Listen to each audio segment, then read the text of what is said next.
Hi everyone and welcome to the 5 paisa IPO series. आज हम बात करने वाले हैं फ्लेयर राइटिंग इंडस्ट्रीज लिमिटेड के आईपीओ के बारे में। कंपनी राइटिंग इंस्ट्रूमेंट्स प्रोड्यूस करती है और अपनी इंडस्ट्री में टॉप 3 प्लेयर्स में से एक है। इस वीडियो में कंपनी के ओवरव्यू के बारे में बात करेंगे along with the IPO synopsis. तो अगर आपको इस आईपीओ के बारे में सारी जानकारी चाहिए जिससे कि आप इससे रिलेटेड एक इन्फॉर्म्ड डिसीजन ले सकें तो वीडियो को एंड तक जरूर देखें। और हाँ, हमारे YouTube चैनल को सब्सक्राइब करना ना भूलें। तो सबसे पहले डिस्कस करते हैं आईपीओ सिनॉप्सिस के बारे में। इस आईपीओ का इशू ओपन होगा 22 नवंबर को और 24 नवंबर को ये क्लोज होगा। आईपीओ की टोटल वर्थ है 593 करोड़ रुपीस, जिसमें फ्रेश इशू है 292 करोड़ का और एक ओएफएस भी है 301 करोड़ का। लॉट साइज है 49 शेयर्स पर लॉट। प्राइस बैंड सेट हुआ है फ्रॉम 288 टू 304 पर शेयर। शेयर्स अलॉट होंगे ऑन 30 नवंबर और आईपीओ लिस्टिंग डेट है 5 दिसंबर की। इशू के बुक रनिंग लीड मैनेजर्स हैं Nuvama wealth management limited and axis capital limited. Issue के जो प्रोसीड्स हैं वो इस प्रकार से यूज होंगे। गुजरात में एक नई मैन्युफैक्चरिंग यूनिट का सेटअप करना, सब्सिडियरी FWEPL के कैपिटल एक्सपेंडिचर के लिए, सब्सिडियरी FWEPL और FCIPL की कैपिटल रिक्वायरमेंट के लिए, डेट की रीपेमेंट और जनरल कॉर्पोरेट पर्पसेस के लिए। अब हम कंपनी की फंक्शनिंग में एक डीप डाइव करते हैं।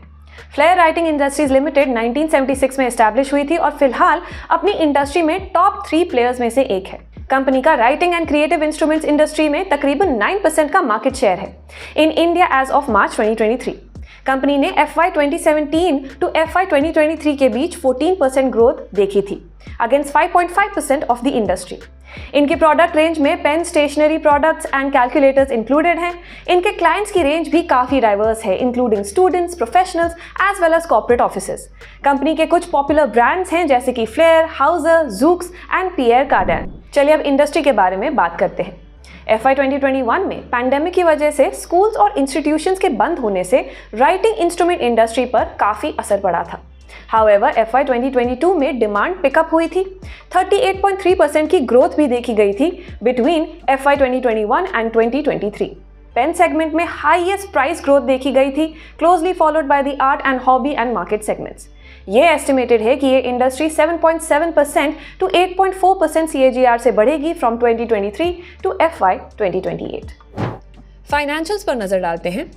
The revenue from operations was reported at 942.66 crore rupees for FY 23 against 577.39 crore rupees in FY 22 and 297.98 crore rupees in FY 21, up by 63.26% in 1 year and 216.35% in 2 years.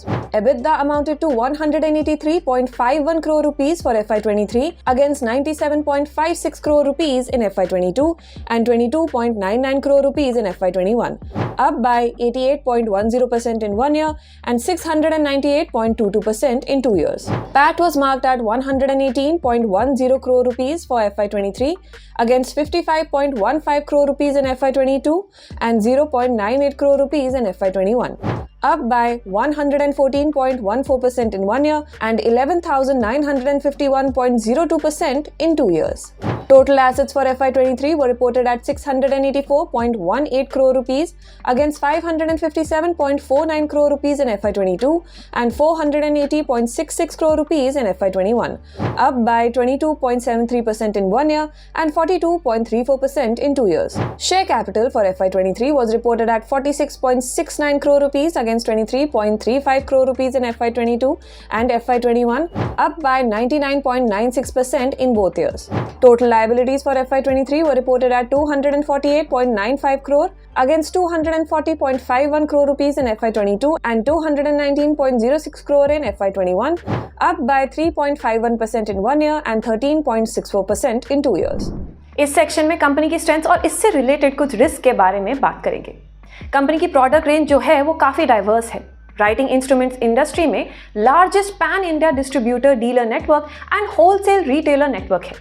ये international brands के साथ भी partner कर सकते हैं और इनके पास high quality manufacturing capabilities हैं। रिस्क्स की बात करें तो कंज्यूमर प्रेफरेंसेस में चेंजेस बिजनेस को इम्पैक्ट कर सकते हैं। रॉ मटेरियल्स के कॉस्ट में इंक्रीज होने से बिजनेस पर इम्पैक्ट पड़ सकता है।